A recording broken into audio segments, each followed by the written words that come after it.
We're going to be talking about what's important in real estate, what you should be doing, and really good common practices. That's right. Okay?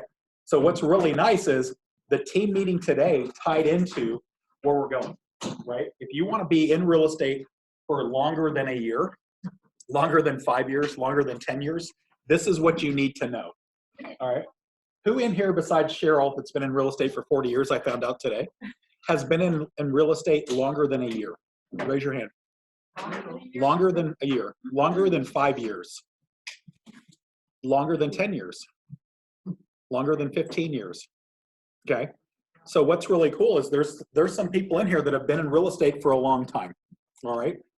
And hopefully they'll agree with me that the things that we're going to talk about today are what we're going to be talking about 5 years from now, 10 years from now, 20 years from now. There might be different technologies out there, but it's all going to boil down to the same thing.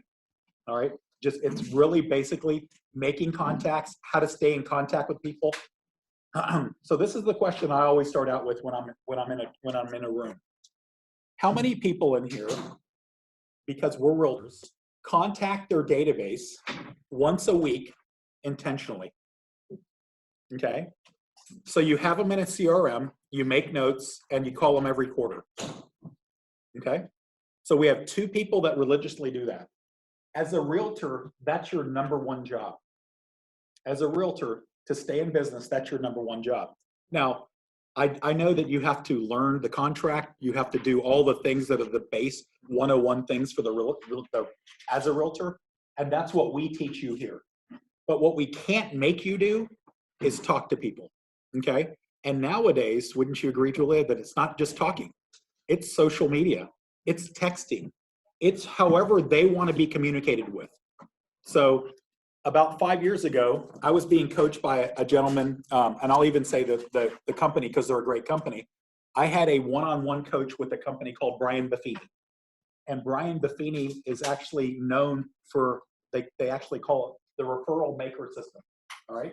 So if you get in their system, they'll teach you how to stay in touch with your database. And some of this comes from that because I've been with them since 2007. But when me and the one-on-one coach were going through everything and I was having my weekly call, it was only for me to call people. And when I told them that I was getting a lot of traction because when I called people, they were at work, so I'd send them a text and I had a lot of response for that, he told me not to do that because I had to talk to him. And for a couple of weeks, he and I went round and round and I fired him as a coach, okay? Because in my opinion, and I've been able to stay around $50 million in real estate for the last 7 years. In my opinion, it's not about the way that I want to contact them. It's the way they need to be contacted, how they want to be contacted, period. If it's only through Facebook, then it's through Facebook. If it's texting them, it's texting them. If it's me going to see them because they're a little older and they can't use the computer, I'm good with that too.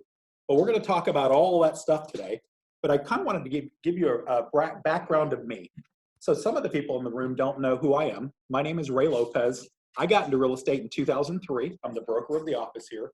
And when I got into real estate in 2003, it was a normal market. In Orlando, our average price was $150,000, just like any smaller big city. And it wasn't crazy the way it got in a couple of years. In 2005, I ended up closing $45 million in real estate, and most of it had to do with investors. I would have investor seminars. You had people that would buy a new construction house, go under contract. It would take 6 months for them to build it. We would then sell it because there was a lack of inventory, and that's kind of what Craig was talking about today. And they would make anywhere between $50,000 and $100,000 in 6 months because the market from 5 to 2006 was appreciating that fast. And then in 2007, we plateaued. So in Orlando, our normal houses on the market is about 10,000 homes. So if we have 10,000 homes for sale in ORA, which is the Orlando Regional Realtor Association, that's normal, 10,000 homes. In 2005, we got down to 3,900 homes for sale. So it was a crisis mode. Over the summer, we sold 3,100 homes every month. We almost turned the market every month. Okay, it was absolutely a nightmare. You couldn't buy a house. It was multiple offer on everything, even the bad houses. And that's what led to the great collapse. Somebody had mentioned how bad it was. You had actually said, ooh, we hear about that collapse. Well, the last collapse in 2007 and 8, guys, We haven't seen anything like that since the Great Depression. So that was 80 to 90 years before. So hopefully we'll never see that, anything like that in our lifetimes. I know I won't. I'm a little older than the average person in the room, and I'm okay with that. But back then, I had a couple from Disney that cleaned rooms that bought 10 houses. Okay. Now on 7 of them, they made a lot of money, like a lot of money. But on 3 of them, they had to let them go because in 2007, we couldn't sell it. We couldn't discount that house fast enough for them not to break even, so they let them go. So that's what happened in the market. We got all the way from 3,900, and 2 years later, in the middle of summer, we got up to 26,500 for sale. From 4,000 to 26,000 homes for sale. Okay. Today we're at about 8,000. We're still low inventory, just like Gainesville. They didn't really go through the numbers, but Gainesville right now is low inventory. Why are people going out and having a hard time finding the right house? Because there's a lack of houses here. Okay. Apparently not Newberry though, because it's a buyer's market. So, but anyway, so along that time, what I've had to do, like Cheryl said, I became a CDP. I got in the short sale business. I actually listed a lot of banks. And in 2010, I was the number 2 team at Keller Williams. I actually got to walk the stage. I got to meet Gary Keller. We had a little happy hour afterwards for the people that were all walking across the stage. It was really cool. But then guess what happened? The bank-owned business went away. So I had to transition my business into traditional real estate. Okay. What that meant was I didn't get them the properties assigned from the bank. I had to go out there and I had to reestablish the database that I had not established in the last few years. So it was almost like starting my business all over again. So one of the things that we talked about today was shift. Okay. I'm going to teach you how to build a rock solid business that in no matter what market you're in, you can do business. Because one of the things that you'll learn throughout history is all the sales numbers are very similar. When it's slow, it's just a little bit slower than it is when it's really busy. And it all has to do with the inventory levels. Because in our business, guys, this is just the way it is. When I'm on a listing presentation, this is what I tell people. Real estate's like the economy. It's like economics, okay? So Julia, you drive a Jeep, correct? Mm-hmm. What color is it? White. So when you went to the Jeep dealership and you went and were looking for a white Jeep, and there was, let's just say that there was 12 white Jeeps on the lot, would you get a good deal or a bad deal? Okay, so they want to move one of these 12 white Jeeps because that's a lot of white Jeeps because they got all the different colors. But if Julia would have went to the lot and there was no white Jeeps, and now she had to special order it and it was going to come from Melbourne and they had to flatbed it over, Julia probably wouldn't get the same deal that she would get when there's 12 white Jeeps. So guys, when we're counseling our people about what's going on in the market, knowing your numbers, being able to say, this is what's going on with these numbers, that's why we give you this handout so you can actually show your clients. Because if you're a buyer, if you're with a buyer right now and inventory is low, they need to make a competitive offer. If inventory is high, it's a buyer's market. So we want to make sure that they understand, they can see the numbers. This isn't a Ray Lopez thing. This is a Florida Realtors thing. So again, this is kind of a microcosm of what we're going to talk about today. All right, guys. Any questions before we get started? Where are you based at? I'm in Orlando. So I have a team in Orlando. I also have a team in Pensacola, and I have a team in Jacksonville. And then I'm the broker of the office here. All right. What do we learn? Learn from the past to set the future. And that's kind of what we just talked about, right, guys? If you think about it, we have to know what happened in real estate, because I love that you asked, what happens if a client says, is there going to be a collapse? And you had actually said collapse, and everybody was like, whoa, hold on, a collapse. What happened in 8, 9, and 10 was a true collapse. To me, it was just like the Great Depression. When you looked at unemployment levels, a third of the banks went out of business. A third of the banks went out of business. That was crazy. The government was lending money to automakers. You guys remember that, right? We're all old enough to know what was going on. It was about as bad as it could really get. So, and what really fueled that was the housing market, right? So if the housing market can do that, we want to make sure that the housing market never gets back to that level again. So we have checks and balances, right? Nowadays, this new market, and this is what I would tell people to answer that question. Nowadays, the old market was built with speculation. Disney people buying 10 houses when they shouldn't qualify, stated loans, no income loans, pick-a-pay loans, no interest. I mean, there was anything that you can do to buy another house so that loan officer could make another buck, okay? Like Jess said, anybody with a pen and a pad of paper could do real estate back then. That's just the way it was. Nowadays, this new market that we've built back up to is built with cash. It's built with good credit. You have to have a stated loan. Are there non-stated loans coming back? Absolutely, but nowhere near the rate that they were back then. We had a whole division of banks called subprime back then. And subprime was very risky. So when you took out a risky loan, you paid a higher premium. Nobody cared because they knew in 6 months or a year that that house would generate them a lot of money. So they weren't worried about the interest rate. Well, now all the perspectives have changed. 2010, 2011, we bottomed out. And now we've actually had a really good market since 2011. We've actually went up for 8 straight years. So I sold a house to an economist 2 years ago. Well, I was at a listing presentation and this gentleman was selling his townhome. And I asked him, what are you gonna do next? And he says, well, Ray, I'm gonna rent. And I said, fantastic. Why? Because if that's what he wants to do, I want him to do that, right? I'm his realtor, I'm his advisor. And I said, well, by the way, why are you gonna rent? And he says, well, Ray, I don't know if Shirley Ann told you, this is the lady on my team that gave me the referral for the listing. I'm an economist. And I said, oh, fantastic. And he goes, well, wouldn't you agree that the market cycles, it's 5 to 7 years and everything changes. And back 2 years ago, we were right at around year 6. And he goes, we've been in this for 6 years. Wouldn't you agree that it's got to turn? And I said, I agree that it's got to turn at some point. And he goes, well, what do you mean? How can you fight history? Because history states that every 5 to 7 years, the market turns, right?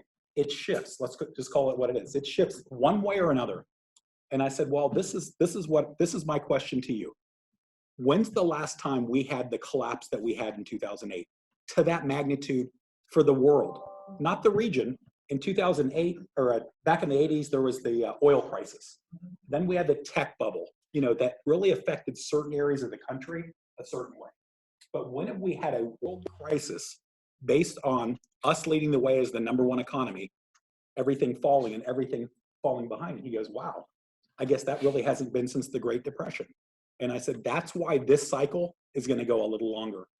Because in Orlando, our median price, this is what's crazy, guys, and everybody in here thinks Orlando's this big city, that prices are a lot higher. Our median price right now, as of September, was $245,000. Wow. If you look at that paper, the median price is $232,500. Guys, it's not a whole lot of difference. In Orlando, when we peaked out, we were at $265,000. In 2011, can anybody tell me what they think the median price was in Orlando? Median. Okay. Keep going way down. $95,000. We were one of the hardest hit cities in the country behind Vegas and parts of California and Arizona. I think we were the fifth worst city hit by, because we had so many investors, not just from the country, but a lot of people that are international love to buy in Orlando because of the parks. So we got hit. Our median price went from $265,000 in 2007 all the way down to $95,000 in 2011. We're back to $245,000. We're not even back to where we were 13 years ago. I mean, isn't that crazy if you think about it? So we're getting back to where we were 12 to 13 years ago.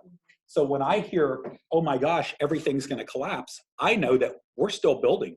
People are still coming to Orlando, or to Florida in general. We got no tax, no state income tax. We have homestead. We have great weather. There's a lot of reasons for people to come to Gainesville, to Orlando, to Jacksonville. Guys, people are still coming to Florida. We're the 4th largest state now. We passed New York 2 years ago. People are coming here for a lifestyle change, for tax benefits. There's a lot of reasons why our economy is thriving at a high level. That's what's really cool. So when I talk to people, I always ask them if they're worried about that. If you're looking to buy a house to live in, buy a house. If you're looking for an investment, let's look at a house that you can buy and make money on every month. Because as long as you can make money as a rental every month, do you really care what you buy it for? Because you're making money every month. So most buy and hold people hold it for 5 to 10 years. Remember, a real estate cycle is every 5 to 7 years. So even if I bought it today and it went down 2% next year and 2% the year after, in 10 years from now, it'll be fine. But if I make money every month, that person's paying my mortgage. When I buy a house, I only get, unless I buy a cash, the real low end ones, I only get 15-year mortgages. So if I can be in that house for 10 years and they pay the mortgage, it's a really good deal when I want to cash out in 10 years. So I will actually be teaching this group how to buy houses at a later date. So you're in real estate, guys.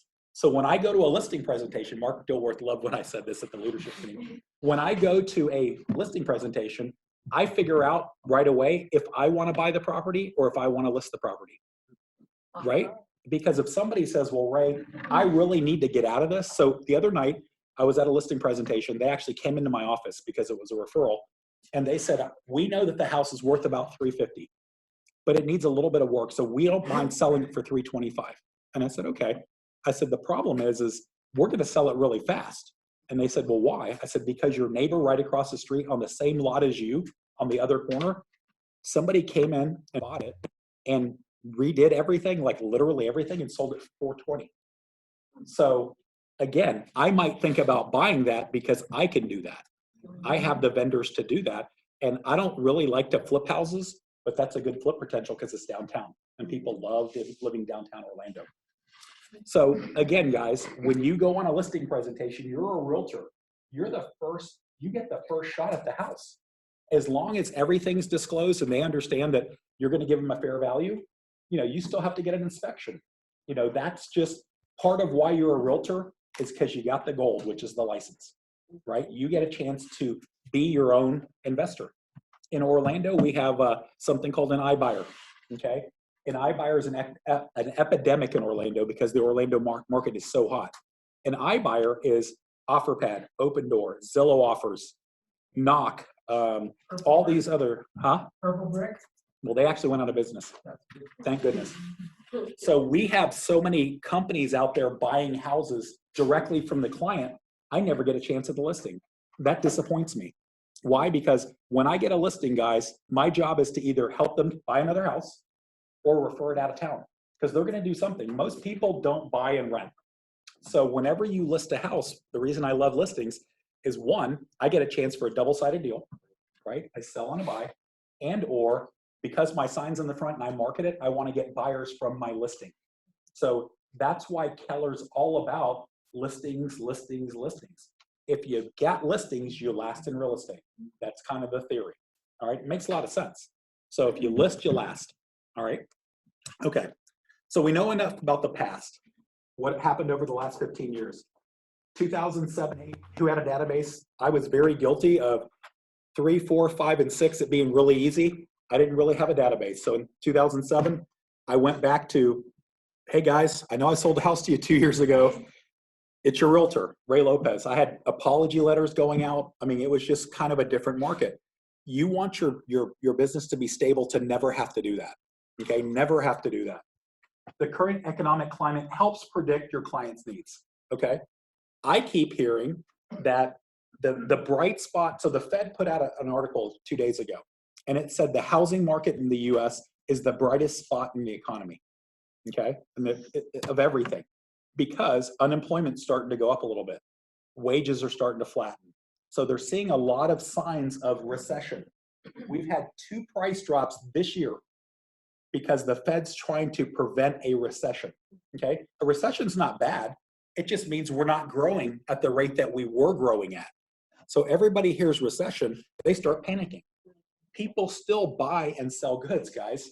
People still have to buy, correct, they still live. They still have to buy houses and sell houses. What happens, and the reason that I'm welcoming the new shift, is the people that are part-time realtors that shouldn't be in the business, okay? And if you're a part-time realtor, I want you to be the best part-time realtor. Commit that to me, because you can make a good living part-time. You could just make a better living full-time, okay? But there's gonna be a lot of people that shouldn't have a real estate license, that aren't learning based like you guys, that are gonna get out of the business. And now I won't lose listings to so-and-so's cousin's brother's mother. okay? Because I understand when I lose that. But when there's less realtors, I'll have less loss that way. So that makes sense, right? Cheryl's laughing. You know what it's like, right? Well, when we had the recession, in our board, we had 1,800 registered with that card. Yep. And by the end, it went down to 800. Wow. Wow. So they lost 1,000 realtors. Those of us that have been in it said, well, that's great because we got rid of the bad ones. That's right. So most of them. There There's you a go. few still out there. So I think we're up to about 1,250 right now. 1,250. So again, 1,800. You know, we're not even close to where that was. But just remember this, guys. You make your own destiny in real estate. All right. My database of people, if I keep in touch with them, is specific to me. And if I do a good job touching them, they'll never leave me. But if somebody lists or sells without me in my database, I take that personally, like, what did I do wrong? It's not those people are bad. It's what could I have done differently to stay in their lives, to bring them value to where they would have called me first. Okay. If you do not keep up with current trends, you will fall behind. This includes your database touches. All right. So when Wiki was talking about doubling down, a lot of people are kind of looking around going, what is doubling down? Doubling down is basically if you're lead generating an hour a day, go to 2 hours a day. If you're touching people once a quarter, call them once a month. Now, I'm going to be honest with you. Don't call everybody once a month. If you don't have a really good relationship with people, don't call them every month. They're going to think you're a stalker. All right? So I'm going to teach you how to make those calls and what those calls could look like without sounding salesy to your friends, right? Because most people, let's see, who's been in real estate for 2 years? Okay. So why don't you call your database as much as you do? Because I feel like I'm being annoying and that, okay. Okay. So the answer was, I could be pesky, I could be annoying, I could sound salesy to my friends. Okay. So I hear it all wherever I teach. This is the thing, guys. That's very understandable. But if you're calling the right way, you're calling with value. And we're going to talk about what those conversations look like in a little bit, because you're not alone. You're not alone. Know your people and who is buying. You should know as much about the people in your database so you can connect with them the way they deserve to be connected to. All right, 35% of today's buyers are millennials. Okay, 35% of today's buyers are millennials. Millennials aren't on the phone a lot. Okay, not as much as I'm Generation X. We're phone people. All right, Week and I. Some of the other ones in the office, I mean, we're phone people, okay? If I need to be in social media to cater to their needs, I'm okay with that. I need to learn to do that the right way, or texting, or Instagram, or whatever. So I need to know that over a third of my database is probably needs to be connected with differently than I need to be connected with, all right? One of the big topics right now for these millennials is actually student debt. In Shift, they hit student debt very, very hard. The average American that has student debt right now, their student debt is about $34,000 to $35,000. Okay, so I got a chance to meet one of the lenders in my market in Orlando is Home First Lending, and they're a very big operation in Florida and about 5 other states. And the regional manager and I and my guy and his boss all went to lunch yesterday, and they wanted to know what was going on, because they're seeing their applications go down. They're seeing everything go down. And they said, why don't we go to lunch with me? So I got a chance to meet them for lunch. And I actually brought all kinds of stuff, really cool stuff. And my question to them is, what are you doing to get around the student debt crisis? And they kind of looked at each other. And I said, you can't tell me that it's not a crisis. And they said, well, it does affect it.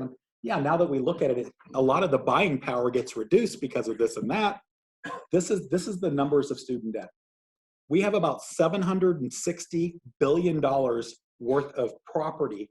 So if you were a trillionaire and you said, I wanted to buy every house in America, $760 billion, okay? It's a lot of money. Guess how much student debt there is? Just throw out a big number. 1.5 trillion, twice as much, 1.9. So guys, it is an epidemic, okay? So I had heard from a different lender that they're getting this beta test program to where they could actually take somebody's $20,000 worth of student debt, roll it into the loan, and actually be able to take that payment out of it, because that $20,000 payment is prohibiting them from buying the house that they want to buy at $200,000. And now it sounds like the lender's trying to get a $20,000 bump, but it sounds like it's a stimulus type thing from the government. And as I get more information, I'm going to be passing that along to you guys. But these are the kind of things that I learned from when I sit down with the guy that runs the state of Florida for whatever. Tonight, I'm taking my team to a Magic Suite. It's the opening night of the Magic. That's why I have to leave early. Sorry, week. Huh? There you go. But one of the people that I made sure to invite was the guy that runs Homebridge Financial for the state of Florida. And guess what we're going to be talking about tonight? We're going to be talking about how to make deals happen that they can't normally make happen. Because a lot of times when we talk about a slowing real estate market, what's happening outside of real estate that's preventing them from buying? Okay. When people say, I think I'm going to rent another year. Why? Ask questions. Why? Why another year? Well, my credit's not right. Well, is it your credit or your debt? So one of the things I'm also going to be teaching you guys is, and this goes along with what we talked about in general, was lowering your debt and how to get out of debt. But again, I'm going to be learning these programs. We went through the first run on Monday, but I want to be able to teach you guys how to buy homes, how to get out of debt, and how when you buy these homes, you can use other people's money. That's my promise to you guys. Okay? Yeah, no, absolutely. Remember, you are trying to insert yourself into their lives as seamlessly as possible, right? You don't want that phone to ring and them go, oh my gosh, it's Ray Lopez. I'm not taking that, okay? That's kind of what you're saying. I don't want to be pesky. So I'm going to teach you how to be part of their lives as an asset versus a distraction. Millennials make up, well, this is 38%. The new number is 35%. Because now the new generation, the real young people, are actually starting to buy. So Gen X is that 40s to 50 people, 32%, and boomers make up a large, like 29%. So one of the things that's happening, one of the reasons we're low inventory, are some of the boomers are seeing how high rents are going, and they're saying, well, geez, instead of selling it, Ray, maybe I should rent it and get that extra $1,500, $1,600 a month, and that can be part of me living. Well, if they don't have a mortgage, good for them. I don't know if I wouldn't do that, right? Talking about a realtor not having a retirement, you have 10 homes for sale, or that you own free and clear at $1,500 to $2,000 a month. Life's good for the rest of your life. So that's right. You don't have to do anything else. Okay. This is why keeping in contact with your database is the most important thing that you should do. Okay. I stole this flyer or this slide a year and a half ago. I got a special invite to go to this high-end mastermind out in Phoenix. Okay. And when I went there, I saw this slide and I said, oh my gosh, this is real estate 101. This is the life cycle of a buyer. Okay. So a buyer comes out of college or high school or whatever, and one day they buy a house. Okay. Whatever. Our last agent services person just bought a house last week, and we all celebrated. She's a younger gal. I think she's 23 years old, and she's such a sweet person. Everybody showed up to help her move, and it was great. She's at the starting point, right? They say in a person's life in the US that everybody will buy about 7 houses. That's normal, okay? So if people buy 7 houses in their lifetime, that means you have so many opportunities to sell them. And a lot of people say, well, Ray, they just bought a house 2 years ago. They're not going to buy again, okay? In Orlando, it's very transient. People move every 4.5 years. As a nation, people move every 7 years. So you just have to know that about every 7 years, okay? So what happens is they buy a house, have a kid, maybe are looking to have another child. So now they go from a 3-bedroom to a 4-bedroom, from a townhome to a house, whatever, another buying situation. Kids graduate, maybe a job transfer, or like my wife and I talk about downsizing. We have a giant, pretty big 2-story house. We never go upstairs. My son used to occupy that space. We cool it, we heat it. Janet cleans it. I'd like to say I clean it, I just don't. But we have a whole half of our house we don't use. Being a realtor? I need a good one. Still looking for a good one. So this is the thing about this, okay? So there should be 7 bumps. Now, this is what I'll tell you. If you're an extremely fantastic realtor, these people, and you do a good job and they're raving fans, okay?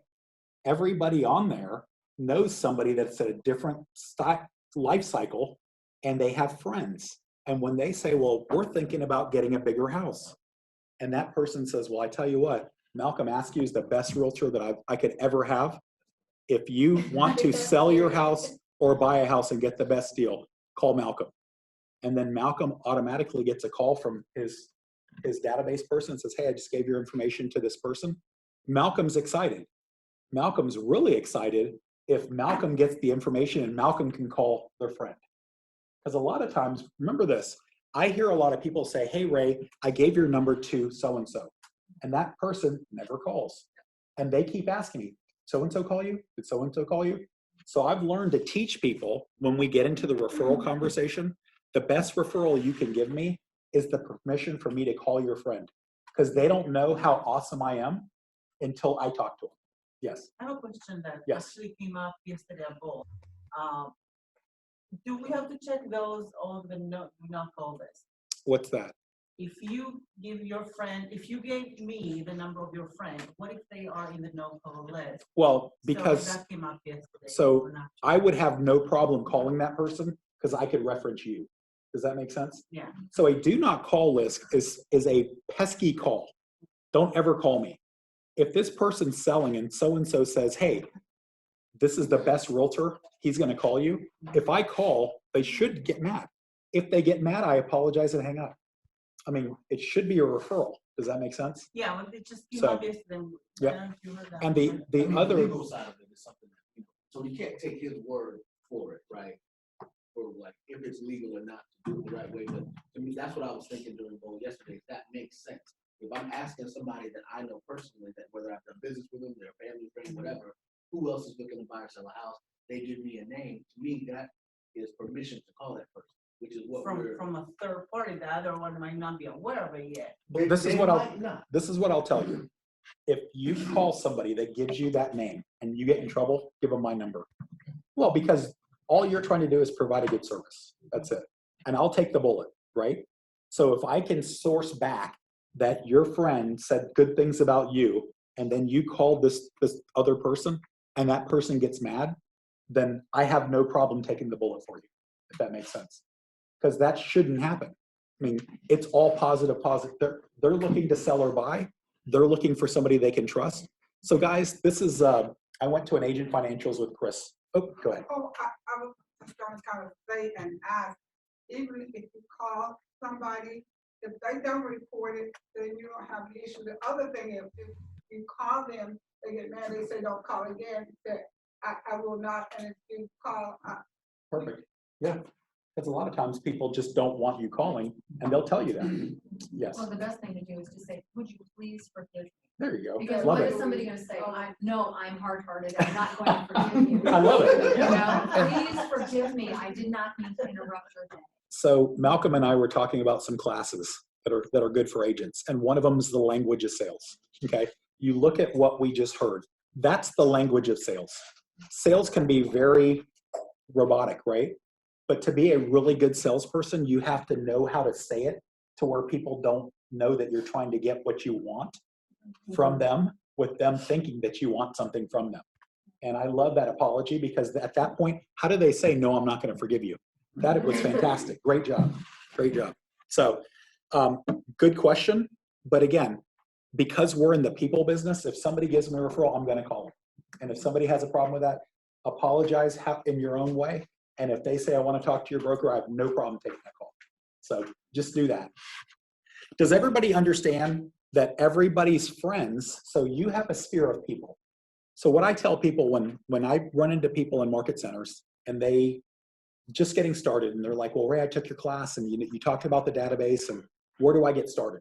I tell them, take your best 50 people, put them on an Excel spreadsheet and start calling them. Start texting them, start doing whatever you're going to do, however they want to be contacted. The good thing is they start doing that. And as they get traction, they also have a sphere of people that they hang out with. And if these people like your friends, then, and they talk positively about you, you become their realtor as well. That's what happens when you do the right thing over and over and over again. You're not searching for business. Business comes to you. That's what's nice. Referrals are 100% the best business you can get. Anybody could argue with me, and it's just not true. It's 100% the best way to get business. Any questions there? Okay, database or data bank. Here, well, Cheryl's not here. So what's the difference? A database is somewhere where you actually keep your people, and it's a base of business to where you can have forever. A data bank is that same base of business, but you end up, because it's a bank, it's worth money. So when everything started showing that the last shift/collapse was going to happen, we were at family reunion in February of 2007. Gary Keller's privy to all the numbers in the nation. The West had already started to collapse. Us on the East Coast, we just saw the signs. We saw the inventory going up. We didn't see the prices fall quite as fast. They were already 15, 18 months ahead of us. So he said, hey guys, your database, you need to start calling your database now, because that's the way you're going to stay in business. He called it the gold mine. So one day when I want to stop being a realtor, my database, I could actually help somebody get into my business, and they like my partner as much as me, and that person can work my database one day, and I can just get a percentage for the rest of my life on anything they close from my database. Guys, so when Craig says, as a realtor, we don't really have a retirement, if you build it right, you can live forever on your database. Guys, that's an asset that's worth something. Because we don't think about that as a realtor. But guys, the average commission check is what, $6,000 to $7,000? Would you take 25% of that for the next 5 years? Not a bad little gig on top of the 10 to 20 homes you own. So what is the first step? Okay, so this is the thing. When I ask people, why are they not calling? I get every answer. Don't want to sound salesy. Don't want to sound pesky. Don't want to. Okay, so, or Facebook. However it is, when I call, this is what I do. I've got my list of people to call today. Let's just say there's 10 people. I pull them up on Facebook. You can pull up on Instagram. You can pull them up on LinkedIn, however you want. I look inside of their life, right? I see that the soccer team that their daughter is playing on just won 5 games in a row, and they're headed to the city finals. So guess what I'm going to call and do? I'm going to call to congratulate Phil and Kathy McCarthy, and Phil's in my database. So I call Phil. If Phil answers, I say, hey, Phil, hey, it's Ray Lopez. How's everything going? I see your daughter is doing great in soccer. Well, who's not going to talk about their daughter? Oh my gosh, it's been great. They were horrible in the beginning of the year, and now they're great. So now we're talking about, hey, how's Kathy doing? Oh, Kathy's great. You know, she's got a promotion. So at some point, I stop talking and let them talk about themselves. People love to talk about themselves. Okay, that's just the way it works. At some point, time permitting, they will ask me, so Ray, how's everything going with you? Because they know I'm a realtor, they always ask me, how's the market? Right? I don't get my personal life anymore. I get, Ray, how's the market? Okay. Then I get to tell them, it's a great time to invest in Newberry. It's a great time to buy because interest rates are at 3.5. I get to tell them all the positives. I get to tell them that prices have doubled in Orlando over the last 5 years. So you might have more in your house in equity than you think. Wow, we were on Zillow yesterday and it was saying whatever. Well, you know, Zillow's wrong. If you want me to come over and give you a free estimate, it's 5 minutes. Wow, you would do that? Yeah. Have you guys ever thought about moved up or out? Yeah, we kind of thought about getting a bigger house, but we lost so much in the collapse. I mean, guys, these are the conversations you could be having because it all started about their family. Does that make sense? If they don't answer, because most people are at work, then you shoot them a text saying, hey, congrats to Haley and the soccer team, 5 in a row. That's great. Good luck in cities. And guess what you'll get? Thanks, Ray. You're the best.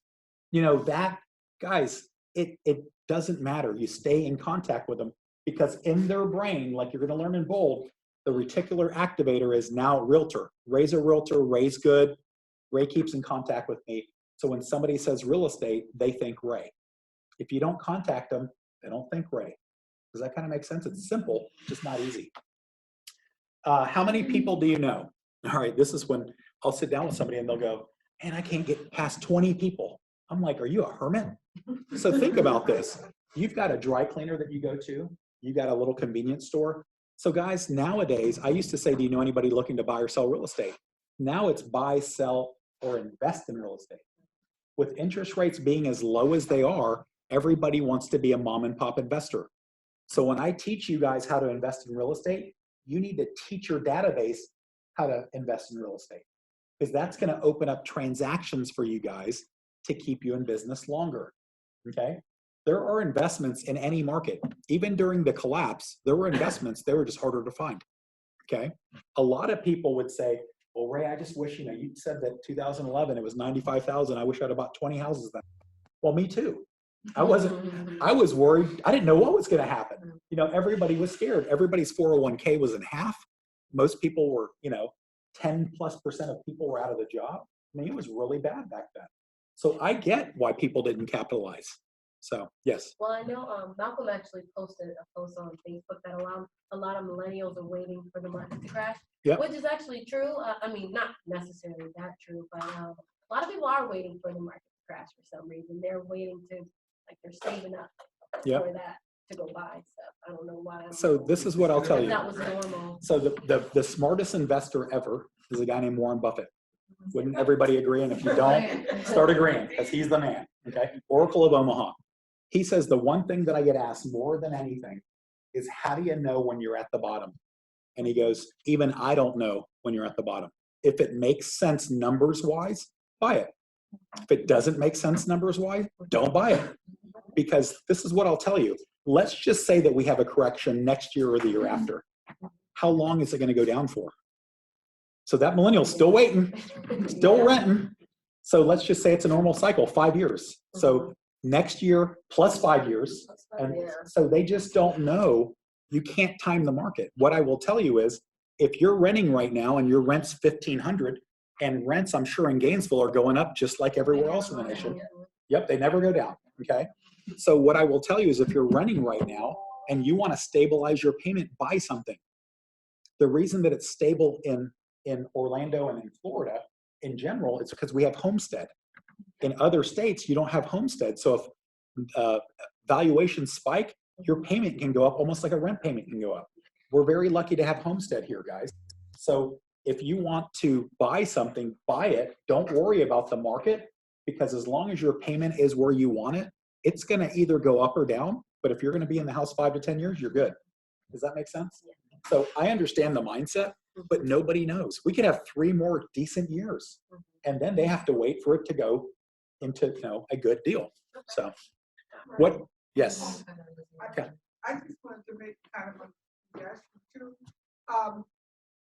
When I left Morgan Stanley when the market crashed, I went and they, in terms of database and contacts and stuff like that, they made you put together a list of people before they would even hire you, before they went. Good. But another company that I went to after that, just to serve as a financial associate and analyst, was that they have what they call Project 200.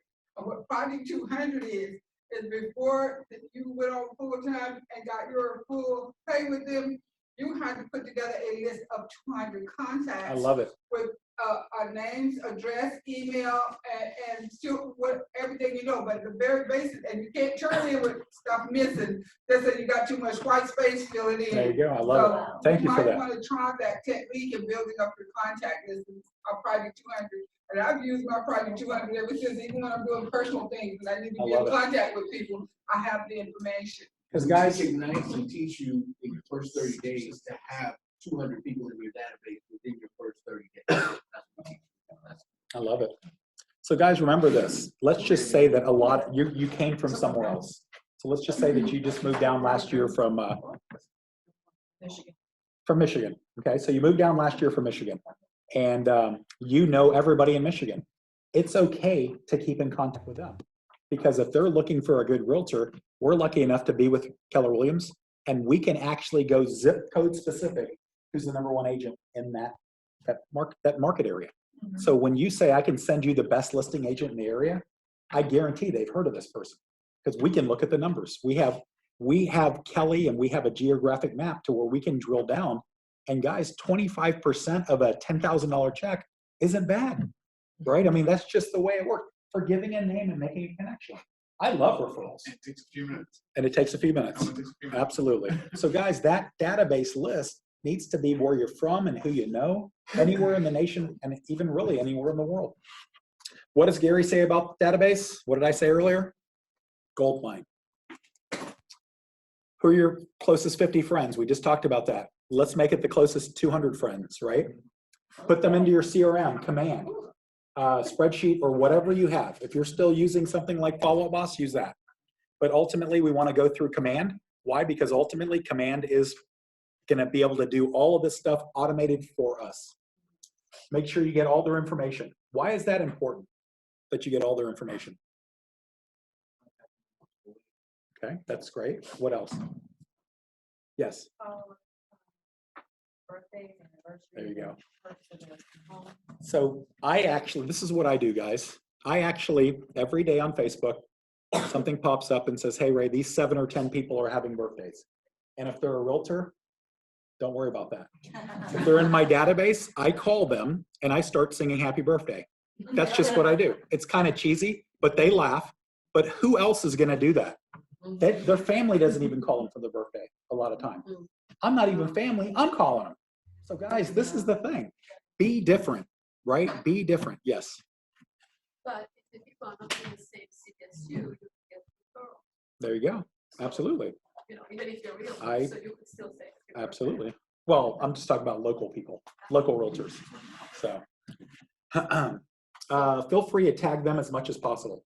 Tagging them means they love dogs, they love cats, they love this. This is what they do for a living, veterans. Why? Because if you have something that's very veteran specific, or let's say the lender today said, hey, we got this great veteran plan. I would love to send an email out to just these people, these 25 people, and say, hey, this is great for you. Have you ever thought about refining? No closing costs, or whatever it is. Yes.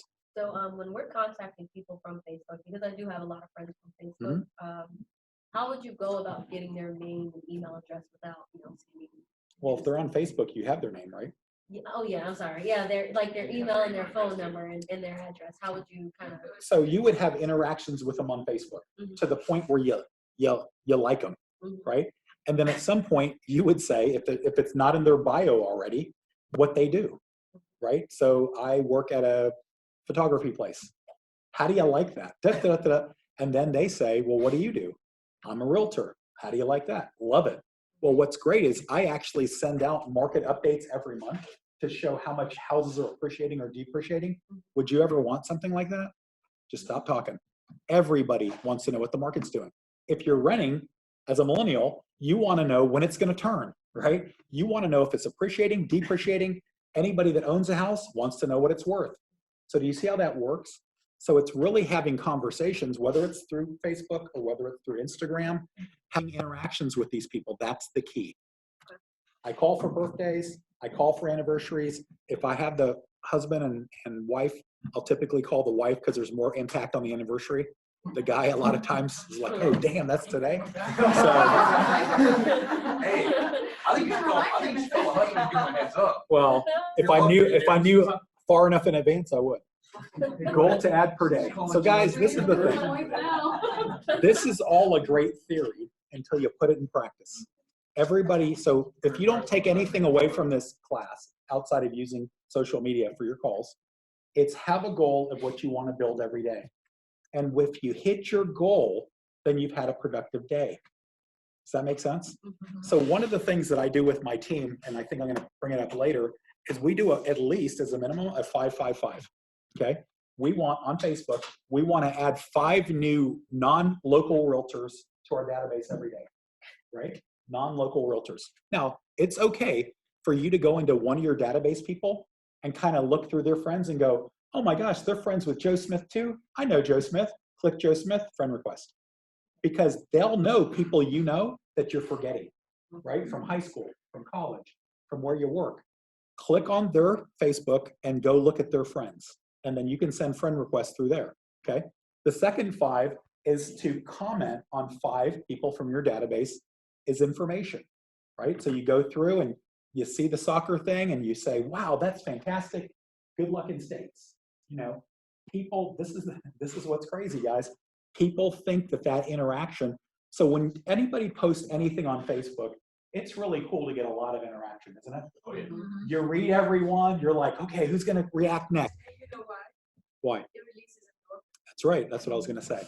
It actually makes you feel good and it makes you feel liked, which releases endorphins. Okay. A like is not the same as a comment. If you can comment, you get more juice. But just don't say great. Say something specific about that and something positive. Please don't say anything negative, okay? Because it does the opposite, all right? If you don't have a filter, get a filter, okay? That's just the way it works. And the last one is to like 5 things. So add 5, comment on 5, and like 5 things. And you said the non-local realtors Yes. and specifically Facebook, not like LinkedIn. Well, okay, so I'm very Facebook centric. I know that Instagram, because Facebook right now is the giant. You can get so much business from Facebook. I went to family reunion last year, guys. I went to family reunion last year. A guy did 250 deals. 80% of it was from Facebook. 80%. Wow, really? Yeah, 80%. That's the power of Facebook. You can't say that about Instagram right now. We haven't figured out well enough how to make Instagram work to get that kind of juice. Just doesn't happen. Yes. How do likes help you though? Because most people, I don't know if anybody else, I never checked who liked it. But some people do. And you don't You're my like- age. Yeah. So- Millennials Younger do. people do. Correct. Millennials Yeah. check who Oh, likes yeah. it. Well, it should be Yeah. a notification. You're looking for your Yeah. traction. You're looking for your traction. We want that endorphin. Yeah. They Good. want, they want. What I'm saying about how I use social media, right? One thing that I like, one of my major focuses is that I'm getting different demographics, right? Because certain demographics, certain people with certain interests, they like different things. Right. So I look at who's liked so that I know who's actually paying attention, right? So that I know when I'm scrolling through my feed, I need to know who I need to also pay more attention to, so that I can increase my level of interaction with that person. And doing that over time, little by little, more and more, you start to build a following. So people start to watch you more consistently. And then what happens is now you start to put out information about real estate, right? Every, 7 to 10 posts is what they say is good. You start to put out some real estate information. Now, because you've been intentionally building a following, when you put that information out, more people receive it, and they receive it as credible information, and then you become a real estate source. Do you put that on your personal page? Okay, so let's talk about that real quick. Take care of that. Personal needs to be 80% personal, 20% real estate, or 10%, whatever you want. Your business page should be business and some personal. Your business, guys, should be showing people you're in business. Okay, it's okay to brag on yourself on your business page. I just listed this. Just went under contract for 6 days. I don't want to put that on my personal because I don't want people to think that I'm pushing real estate on my personal page. Because then when I call them, they're like, oh, there's the realtor. Oh, no. So guys, that's the thing. If they want to go to my page and see how successful I am, that's okay. Like today, I'll post all the pictures from the team meeting because it's a feel-good thing. We had a great day. We learned about the market. I'll tag as many of you guys as I can. That's a positive thing that's not Ray's the best realtor. I don't want to do that on my personal. If I get an award every once in a while, I'll do that, okay? But for the most part, it's not about Ray being the best on my personal. It's about Ray being my best on my business. So that's the distinction. Great question. We're running low. Hopefully we don't run out of juice. Okay, if you don't make the connection, someone will. Online is now skewing relationships because of ease of use. This is really easy. So if I don't keep in contact with people, guys, people will go to Zillow and they'll click on the agent on the side and they'll call that agent because they forget about Ray. Is that my fault or their fault? My fault, right? Because if I'm not in their lives, then they forget about me and people are going to shop on the internet to the tune of 90% of people start home searches at online, right? They just start online. So I have to be in their lives. I do little things like, so Yankee Candle, I'm their best client, all right? The local Yankee Candle in the plaza right next to our office, I'm their best client. They call me every month when they have a sale. If they have the car jars, which are the little things you hang in your car, normally $2.99, they're $1. I'll go buy 1,000 of them. And our job is to hand those out this month. So we actually go and see our clients and we say, hey, can we stop by? We have something for you. What you got for me this month, Ray? Can't tell you. But I go to their work and I hand them a couple of card jars, and now they get to go back into work with what I gave them. So what do these people say? What you got there, Joe? Well, my realtor gave me a couple of card jars. Why would he do that? Because my realtor's awesome. It's not about just selling real estate. Ray gives me pies at Thanksgiving. I get to go to movies. I give them stuff. In the beginning, I couldn't give them stuff. I would have a barbecue at my house because I didn't have any money, and I would invite them to that. So you need to lead with revenue, figure out what you can do for your clients very low cost, because it's not about spending money, it's about the thought. It's about when we just did a customer event 3 weeks ago, and it was at a park, and it was very low cost. I catered Sunnies in for about $400. 125 people showed up. It was a very successful event. The people that couldn't make it thanked me, said they were sorry, and said they would catch the next one. But it's the act of inviting them. It's not so much that they came. It was great when they came. We had a face painter, a snow cone machine. We had pumpkin carving, whatever. We had all this stuff. But ultimately, it's the thought, and staying top of mind is the key to being a really top performing realtor. Real estate is a contact sport, guys. You have to contact them. However, if your neighbor lists the home with someone else, do you get mad? I get mad, but I get mad at myself. If the house across the street is listed by a different realtor, either that person doesn't like me or they didn't know I was in real estate. And both scenarios, it's not good because they're across the street. Best ways to contact, old school versus new school. Okay, old school, phone calls. Every time I say phone calls, she laughs at me. Handwritten notes, okay? Pop buys. Pop buys are exactly what I said. I go buy their work, I give them something and say, thank you for being you. I'm out of here, right? It's not about spending 20 minutes. They're at work. They don't have time to jibber jabber, okay? Client events, we just talked about that. Mailers, old school, but effective. Emails, 13% open rate, 13%. So if you have this great email campaign and you think that's gonna drive your business, it's not, okay? The only way that emails do work is if you have a really cool tagline about the market. Since everybody cares about the market, if you talk about a market update once a month, like my people love my market update once a month. So when I see them, they talk about it. If they didn't talk about it, I wouldn't do it. So they like to see if their house is going up or going down. Right. Yes. Can you send us one? Yeah. I was Yes. gonna ask Yep, that. I can. My question is how you put that together. It's a video. It's video. Yep.